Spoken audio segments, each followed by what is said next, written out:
everybody. So I decided to do my research on the Gutenberg press, invented in around 1450 by Johannes Gutenberg, a German inventor. It didn't really take off and start changing things until some German printers took it to Venice, where there was a central shipping hub. So, provided a network for demand for, texts and local news to be printed and then travel off to, faraway places.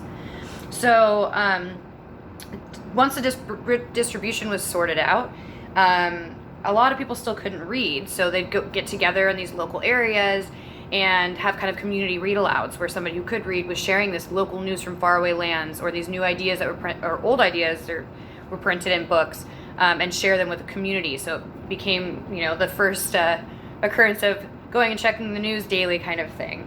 Then there was this revival of the Renaissance that the printer or the press helped speed along, where these intellectual texts from people like Plato and Aristotle were finally able to be republished and make it into the hands of the common person through local libraries, and was more affordable for a school teacher to get their hands on versus being only available to the incredibly wealthy.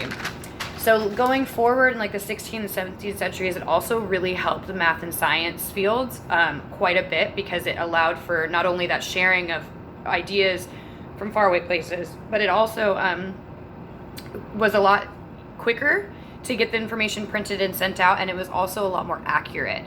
Previously, it was like handwriting, hand copies, and grammatical errors, and tough handwriting, or a myriad of things that were made a lot easier and a lot more accurate due to the press. And people were able to just kind of pick up on the ideas accurately and then run with them, rather than having to decode because of the state of whatever hand copied version they were able to get their hands on. And then the last big thing I want to talk about is how it kind of helped push literacy. Over the next few decades, more written information was flooding in, and more people were consuming it. And so more and more people were exposed to reading and learned to read, and it became a much more common thing thanks to the press. So it helped fuel a lot of different areas of education, and also helped spread education from person to person. And we still use a lot of books today in our own education. So I think it's a really big proponent of education. Thank you.